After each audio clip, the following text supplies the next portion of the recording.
الرحمن علم القرآن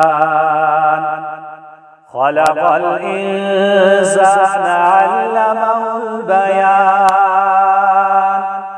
الشمس والقمر بحسبان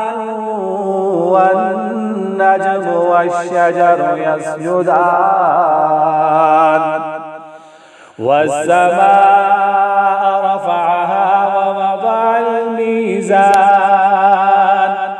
ألا تطغوا في الميزان وأقيموا الوزن بالقسط ولا تخسروا الميزان